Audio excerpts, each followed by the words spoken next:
Mom said she was a transmigrator from a 3D world, a plot-born character whose system required her to romance Dad. Otherwise, she'd fade to dust. I couldn't help it and told Dad. Dad just said, "Fine, let her die then." After that, Mom actually disappeared, and the very same cold, heartless Dad went mad trying to find her. Chapter 1. I wanted to call Daddy, but Mommy set a password on the phone so I couldn't use it. I held the phone high and pointed it at Mommy's face, trying to unlock it, but it didn't open like it usually does. I tried talking to it. "Hey, Siri. Siri, I'm not sneaking anymore. I promise. Please open. I want to call Daddy." But Siri didn't answer me. Normally, I never bother Daddy. Mommy always says Daddy is busy. But today was different. Mommy had been sleeping for a really, really long time. She should have taken me to kindergarten already, but she was still lying in bed, not moving. I leaned against her and whispered, "Mommy, it's time to go to kindergarten." She didn't move. I gently pushed her. Her body was cold and stiff, not like usual. Usually, Mommy is soft and warm and smells nice. I pushed harder, but she still didn't open her eyes. I didn't understand. Normally, Mommy wakes up early to make breakfast, then kisses my cheek and says softly, "Sweetheart, the sun's already up. Time to wake up." But today, she just kept sleeping. When will Daddy come back? He hasn't come home for days. Yesterday was Mommy's birthday. She made a huge dinner, but Daddy never came. I remember hearing Aunt Monica tell Mommy something about his white moonlight is back and you should prepare for divorce. Mommy just gave a sad little smile. I don't know what she said. Later that night, I asked her, "Mommy, what's white moonlight?" Mommy hugged me tight. She was quiet for a long time before whispering, "Everything we once couldn't have becomes the past." I didn't get it. But since then, I really, really hated the moon. "It's all your fault. Stupid moon. You took Daddy away. You're a big bad guy." Chapter 2. I crawled back into bed and stared at Mommy. She looked like a fairy from the TV. Daddy used to watch her while she slept, too. I didn't like it when he did that, because he always pulled me away from Mommy, then bit her like a puppy. Mommy is afraid of dogs, but she never pushed Daddy away. The next morning, Mommy would get up late and scramble to make breakfast. People say little kids forget things, but I remember everything. Still, it's better if Daddy comes around more, because every time he does, Mommy's happy, even when she's rushing around. Her eyes always smile, but Daddy doesn't smile much. He always stares at his phone and barely talks. The teachers at kindergarten say my daddy is the best looking one, but I don't think so. I think Lucas's daddy is cooler. He carries Lucas on his shoulders.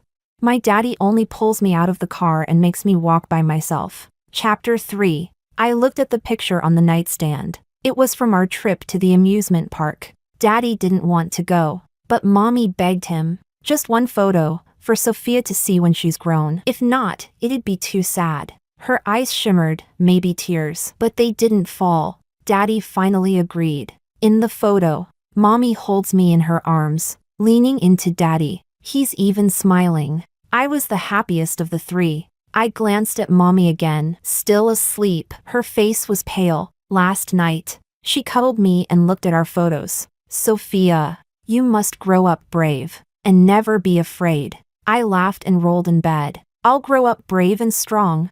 Mommy smiled, too, but there were tears on her cheeks. Lately, Mommy cries a lot, more than me. Later I fell asleep, half asleep. I heard her whispering to someone, "Why are you here already? It's not time yet. Please, just one more call. Let me arrange things for my daughter. She's only 3. I tried to get up, but I was too sleepy. When I woke up again, she was already lying there. I thought maybe she forgot her blanket. That's why she was so cold. I grabbed her hand with both of mine, hoping to make her warm again, but no matter how hard I tried, her hand stayed cold. Why? Chapter 4. I was hungry and went looking for something to eat. I rummaged through all the cupboards but only found a small bag of cookies. I dragged a little stool over to open the fridge, but the stool tipped over and I fell hard. Wah, Mommy, crying. I went to find Mom. She was still sleeping, usually at this time. The moment she heard me fall, she would come and soothe me. I cried and cried until I got tired. Half asleep, I seemed to hear Dad's voice in a dream. No, not a dream, Dad really came back. The door opened, but he didn't come in. It sounded like he was on the phone. Sophia's preschool called. She didn't show up. Don't worry. I'm on my way. Ask the doctor first, okay? His voice was so gentle. He'd never spoken to me or Mom that way, always cold and distant. It must be that moon's fault. I hate the moon. Daddy! I ran out of the bedroom. He frowned. Why aren't you properly dressed? Where's your mother?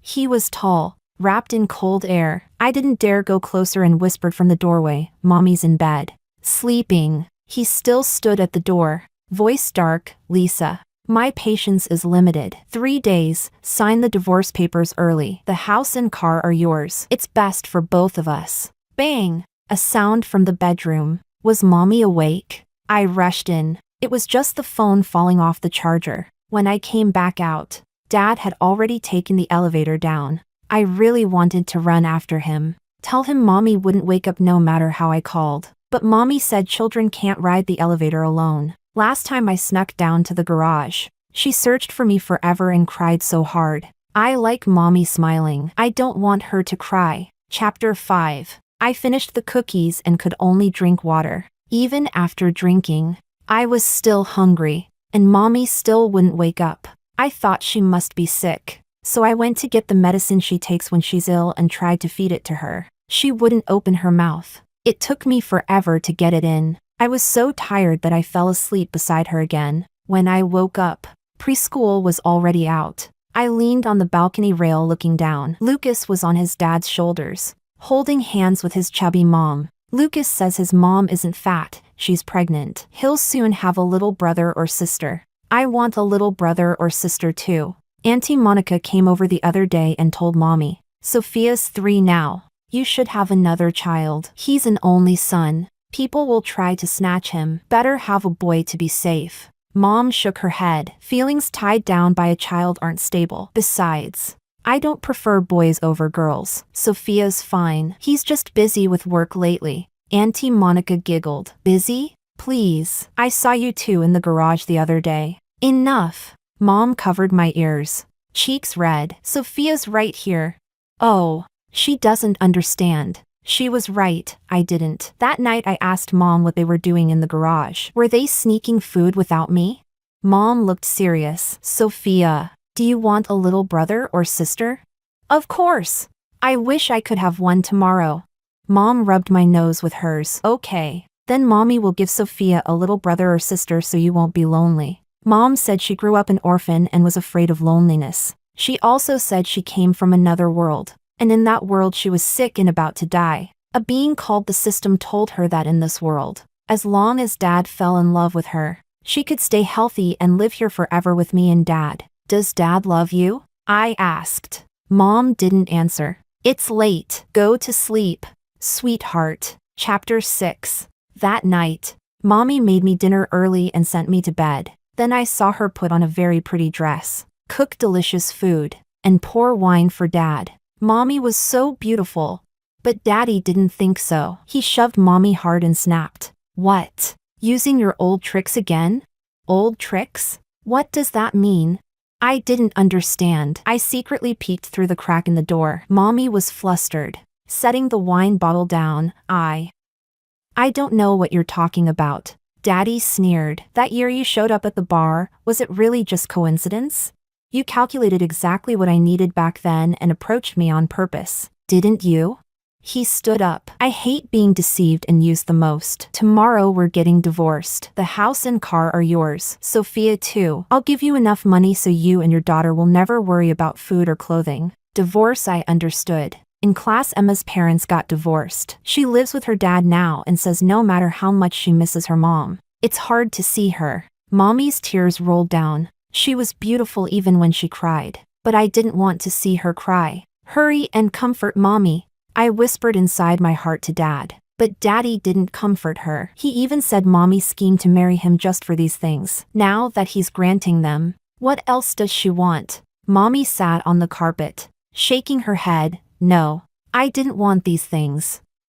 Even if you had nothing, I liked being with you. Dad didn't believe her. He slammed the door and left. Mommy murmured to herself, you forgot. Back then it was you holding me, not letting me go. You said you liked me so very much. That was the first time someone chose me so firmly. Chapter 7. Mommy, I also like you very much. I pushed her gently. Mommy kept her eyes closed and didn't answer. I leaned over and kissed her, then noticed a strange smell on her body. No. Mommy was always clean, soft, and nice smelling. I didn't like this smell. I ran to the bathroom, grabbed Mommy's shower gel and rubbed it on her, but it only smelled good for a little while. That awful smell came back. Mommy, wake up. I couldn't help crying. I didn't know how long I cried. Outside, rain started to fall, thunder rolling. I was most afraid of thunder. Before, at times like this, Dad would come to our room to be with me and Mommy. He always said I was timid, like a little mouse. I shouted angrily, I'm not a little mouse. I'm not. Oh, then what is Sophia? I stood on the bed, hands on my hips. Righteously, I'm your little baby.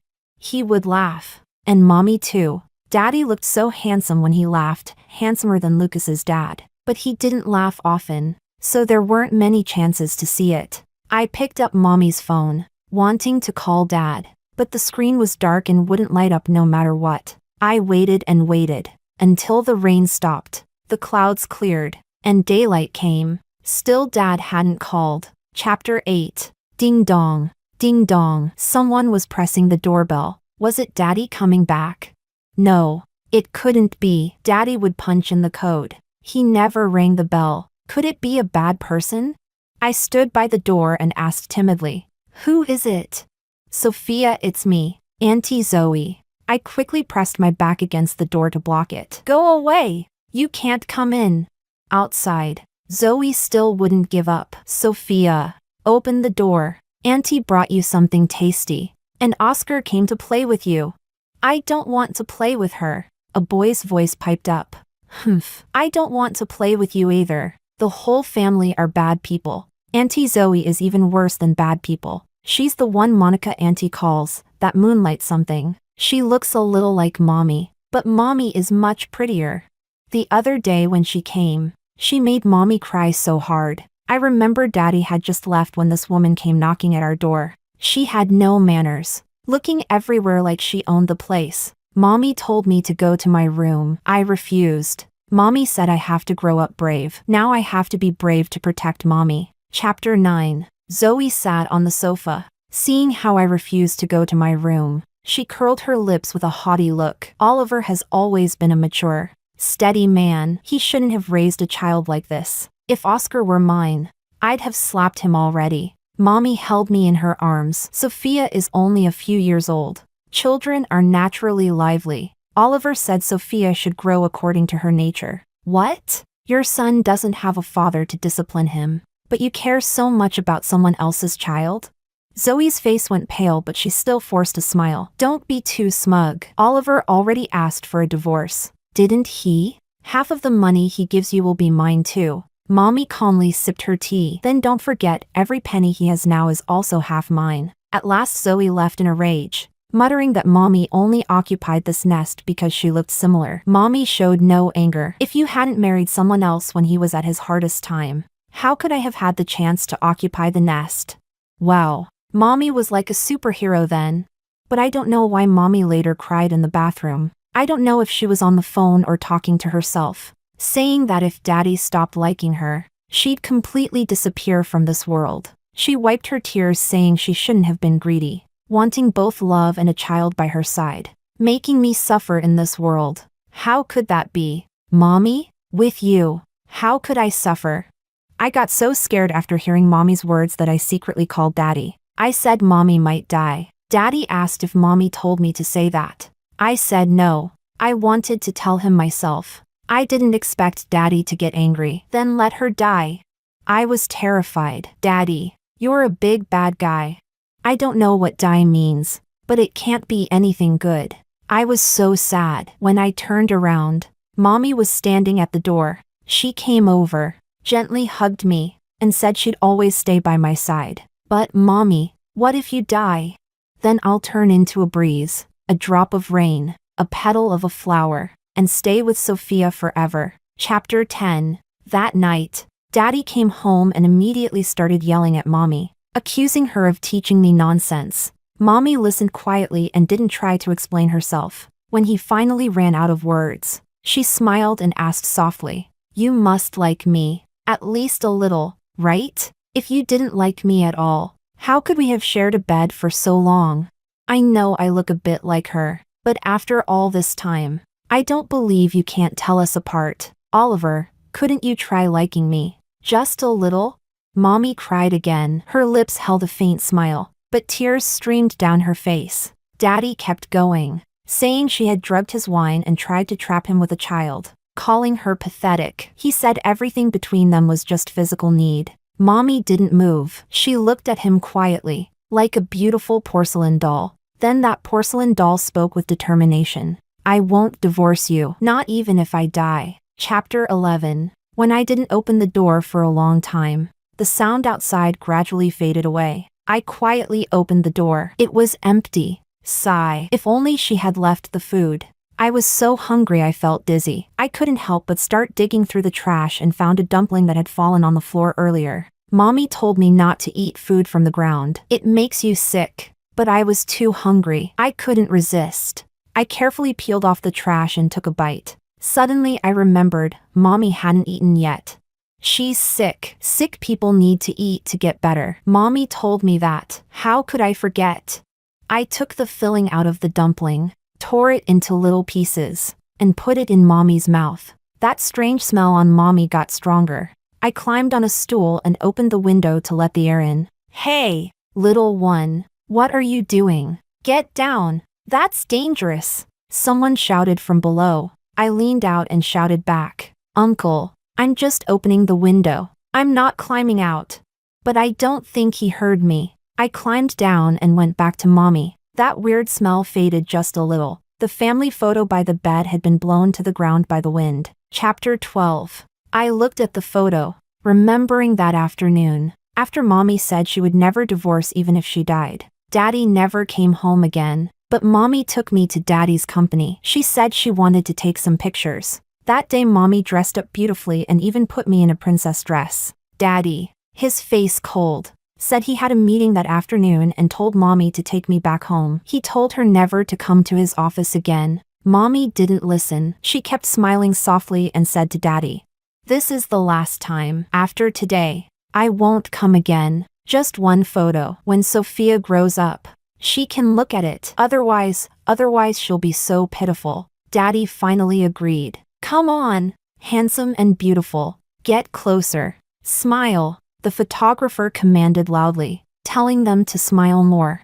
But in the end, I was the only one smiling. After the photos, Mommy said she needed them urgently and asked for them to be developed quickly. Then she turned to Daddy. "Sophia wants McDonald's. Let's take her. Just this once." Daddy frowned, saying junk food was bad for kids. Mommy smiled again. "Just this once. We won't eat it again after today." She took Daddy's hand. "Really? I'm not lying." I leaned in and kissed Daddy's face too, pleading, "Daddy, I want to eat it. Just once. Please? You and Mommy come with me. Just this once." Daddy, still reluctant, went along. Mommy ordered a lot of delicious food, even ice cream I wasn't usually allowed to have. There were many children at McDonald's, but I felt like I was the happiest one. Mommy took lots of pictures, Daddy feeding me ice cream, Daddy wiping cream off my face.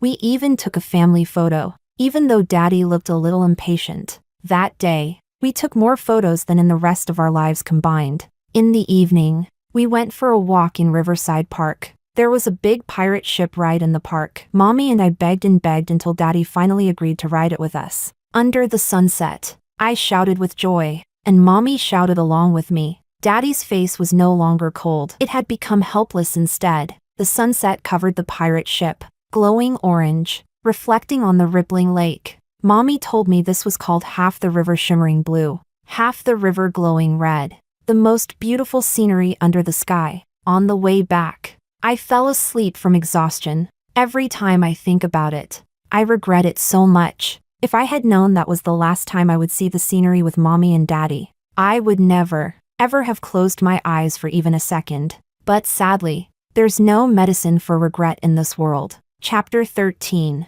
After Daddy dropped us off at home, he was about to go back to the office. Mommy grabbed his sleeve. Today is the happiest day of my life. Oliver, thank you. She stood on tiptoe and kissed him lightly. Daddy lowered his eyes, as if he wanted to say something. His long eyelashes trembled, but in the end nothing came out. It was Mommy who spoke again. But I still won't divorce you. She smiled slyly. Not even if I die. Then she closed the door on him. Daddy was angry outside the door. Mommy was crying inside while smiling. I thought Daddy would regret it. This was their last time being angry, and their last time saying goodbye. Chapter 14. I put the photo next to Mommy. The wind was strong, blowing Mommy's hair into the air. I pulled the blanket over her and found a pretty pearl hair clip to hold her hair in place.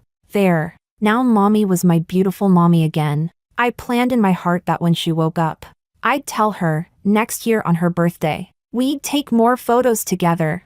Ding dong, the doorbell rang. Outside was bustling. Someone shouted, "Is anyone home? We're from property management." I opened the door. The uncle who had told me not to lean out the window was there too. As soon as he saw me, he said, "Yes, this is the child." She was leaning out the window just now, half her body outside. Luckily, nothing happened. The lady from the property office smiled kindly at me. "Little one, where are your mom and dad?" "Daddy's at work. Mommy's sick and sleeping. Can we come in and take a look?" I nodded. I led the lady into the bedroom. She went up to Mommy to speak to her, but the next second she screamed. The uncles rushed in. Someone started making calls. Someone covered my eyes. Soon the police came. The doctors came. Daddy finally came too. They said Mommy was dead. Mommy had said that word before. I hadn't understood it then, and I still didn't understand it now. I ran to ask the uncles and aunties. Some sighed. Some shook their heads. Some cried. I ran to ask Daddy. He stood there like a robot without power. The police gave a preliminary report. Time of death around 10 p.m. the night before last. No sign of homicide. Exact cause of death awaiting the coroner. Daddy roared. Impossible. When I came home yesterday morning she was fine. I shook my head, holding Daddy's hand. No, Daddy, when you came home yesterday, Mommy was already sick. I wanted to tell you but you left. I couldn't catch up. Daddy, why doesn't Mommy wake up even when I give her medicine? When will she wake up? Daddy didn't answer. He picked Mommy up and said he was taking her to the doctor. The uncles tried to stop him. Sir, she's gone. You still have your daughter. Please don't scare her. Daddy didn't speak. He just kept walking, until Grandma slapped him across the face to bring him back to reality. Daddy collapsed, holding Mommy and crying. I cried too, and while I cried I heard them saying, "How pitiful." That child was with the corpse the whole time. When the property staff came and they saw the kid so hungry she was eating garbage. Sigh. Probably a stroke or heart attack. These diseases happen to young people too. This makes me so sad. And this man, how could he not even call for so long? Not check in? So tragic. Yes. I didn't think it was pitiful at all. With Mommy beside me, I was the happiest Sophia in the world. Chapter 15. The uncles wheeled down a stretcher, covered with a white sheet. I looked back for Daddy, but I couldn't see him. I knew Mommy was the one lying underneath. Was Mommy playing hide and seek with me again? When we played hide and seek before, she would always hide under the blanket, and I could recognize her right away. She must be just like before. Once I find her, she'll jump out and wrap me in a hug. As the stretcher passed, an auntie covered my eyes. Sophia, sweetie, don't look. I won't. Auntie, I can cover them myself. When I count to 10, I'll let go. Auntie choked back a sob but still smiled. Okay. Sweet Sophia, then count to 10. 1, 2, 3, 4, 5, 10. I counted seriously, but when I put my hands down, The sheet and Mommy were already gone. The white van that had been parked there was slowly driving away. Suddenly, I realized Mommy was in that van, and once she left, I would never see her again. I struggled free from Auntie's arms, chasing with all my might, yelling for them to give Mommy back. But I was too small, and Auntie easily held me back. I could only watch Mommy disappear, little by little, disappearing into my tears, disappearing from my world. Chapter 16. Grandma took me home. She cried while giving me a bath. It was the first time I saw Grandma cry, because she didn't like Mommy before. She didn't like me either. Honestly, in my whole life, I'd only seen Grandma maybe 3 times. After my bath, Grandma called Daddy, but no one answered. She called the driver, and we returned to the home where I lived with Mommy. We found Daddy sitting on the edge of the bed, his face covered in stubble. I ran up and touched his chin. Yep, his beard was prickly again. Daddy, your beard grew out again. But this time, there was no Mommy to help shave it. I hugged Daddy and started crying hard. But Daddy didn't move, his eyes were blank. Grandma got even angrier. She hit Daddy with her cane while yelling, "You didn't cherish her when she was alive. And now you're putting on a show like this for whom?" Then she left, leaving just me and Daddy. Daddy suddenly stared at me, eyes wide, bloodshot. He grabbed my arm tightly and kept asking, "What did Mommy say that night? Was there anything unusual?" Daddy's grip was too strong, it hurt. "I don't know," I cried and wailed. Wah! Auntie Monica had come to deliver food and saw Daddy like this. She quickly picked me up. "What are you doing yelling at a child? She's so small. What could she possibly know?" Auntie Monica tried to comfort me. Then she looked up and spotted the camera in the living room. "Hey, didn't you guys install a security camera? Why don't you check the footage?" Daddy suddenly jumped up and rushed to the study to open the surveillance recordings. Chapter 17. On the surveillance footage, Mom had prepared a whole table of food. She typed something on her phone, fingers tapping, but in the end she put it down again. I leaned in close to her and sang her a birthday song. Her face was full of smiles, but behind my back she secretly wiped away tears. Sigh, why didn't I notice back then? Soon the clock struck 9. I got sleepy, and Mom coaxed me into bed. She lay beside me for a long, long time, just watching me, tracing my outline in the air. From time to time, she'd glance at her phone, give a bitter smile, and set it down again. I don't know how much time passed before Mom's face twisted in pain. She seemed to plead with the air, but the surveillance had no sound. Trembling, she picked up her phone and made a call, but it was quickly hung up. She forced herself to send a message, then collapsed. Struggling, she crawled toward me, pulled the blanket over my little body. Mom whispered something in my ear for the last time. She tried to lift her hand to touch my face but lost all her strength. And then there was no breath left in her. Dad rushed to the living room and grabbed Mom's phone. When he opened it, he saw the call had been to him. The message had been to him too. But at the time, he hadn't reacted at all. A surge of hatred for Dad welled up inside me. He stroked Mom's face through the computer screen. I shouted at him. I know what Mom said. I heard it. I remembered what she had said. Even though I'd fallen asleep, I vaguely remembered. What did she say? I cried and shook my head. Mom said she regretted ever meeting you. If she'd known it would be this bitter, she wouldn't have come at all. Dad stared at me blankly, disbelief on his face. He shoved me hard. You're lying. Did she teach you to say that? Did she? I screamed back. No, I don't lie. That's what Mom said. Mom also said, if it weren't for me, she would have left you long ago. She said only if you fell in love with her could she stay with me forever. I pounded my fists against Dad. Why couldn't you love Mom? Give me back my mom. Give me back my mom. Dad didn't say anything anymore. He just silently shed tears. Chapter 18. After Mom passed away, Dad started spending more time at home. The surveillance footage preserved the last 3 months. Back then, Dad and Mom hadn't fallen out yet, and that so-called moonlight woman hadn't shown up. Occasionally, Dad would bring Mom little gifts, a bouquet of flowers or a small accessory. Each time, he'd hand it over coldly, saying it was from someone else. Mom would shyly accept it and then sneak a kiss on Dad's cheek. I used to be so happy, until Zoe appeared. After she came, Mom often felt shortness of breath and chest tightness. When Aunt Monica came to visit me, she cried and said, "Your mom must have been angered to death. That vile woman completely broke her." My poor baby. So that night, when Dad said he brought me something delicious, I replied, "Auntie Zoe brought the same thing the last time she came over." Mom doesn't like seeing her. Every time she does, she clutches her chest. Mom's cause of death was cardiac disease. I saw Dad's expression change. That night, the phone call and the messages were all meant for Dad. Grandma said Zoe hung up the call. She also deleted the messages. Why does she still get to live so comfortably?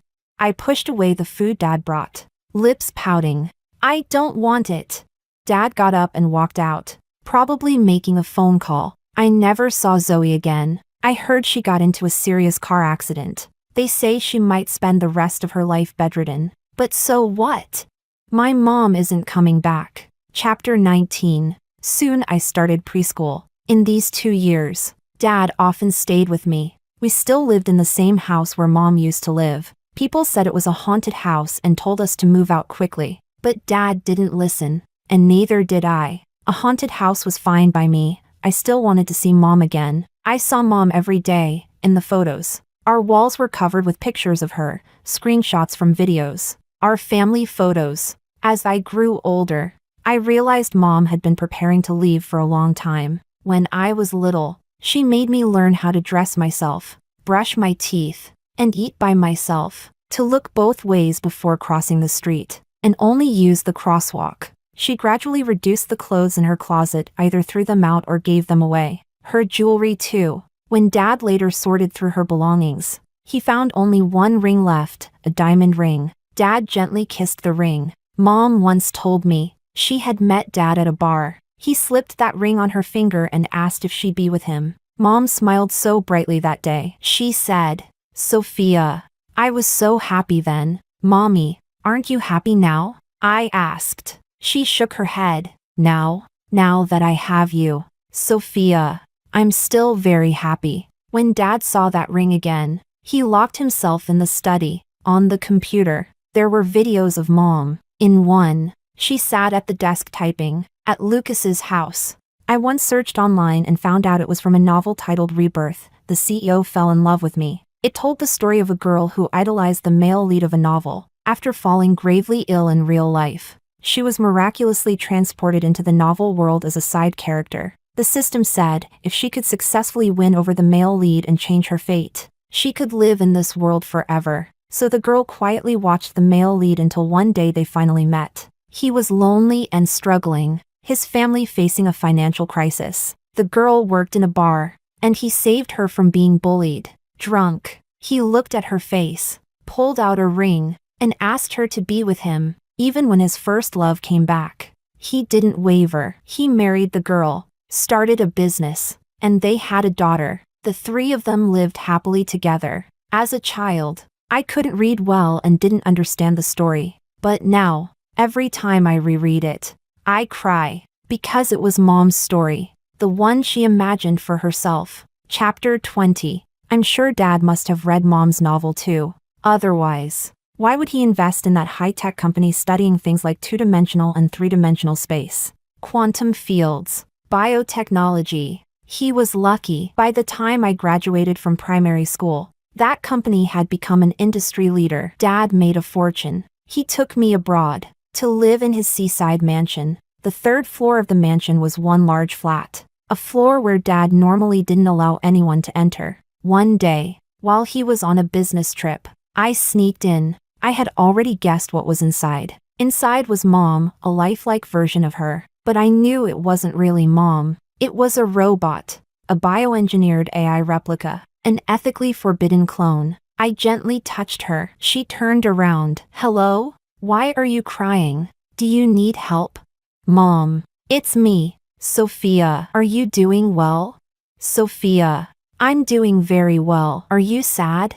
"Mom, play a game with me. Let's play hide and seek. You hide under the blanket. I'll count to 10 and then come find you, okay?" Of course. She hid under the blanket. I hugged her. Just like Mom hugged me that night. Then I turned off the program and walked out of the room. Chapter 21. The news reported the overseas mansion of the major shareholder of the tech company caught fire due to an electrical short circuit. Fortunately, there were no casualties. When Dad came back, he yelled at me. I just sat quietly, looking at him. Do you know, Dad? Mom once said the thing she regretted most was giving birth to me. You hurt her. Yes. But she was just afraid I would keep suffering. To her, you weren't that important either. Dad completely broke down. Watching it gave me a twisted sense of satisfaction. I walked to the lakeside, quietly feeling the wind, watching petals fill the sky. My mom, she is like these petals. The wind, the rain, the sunlight, always by my side.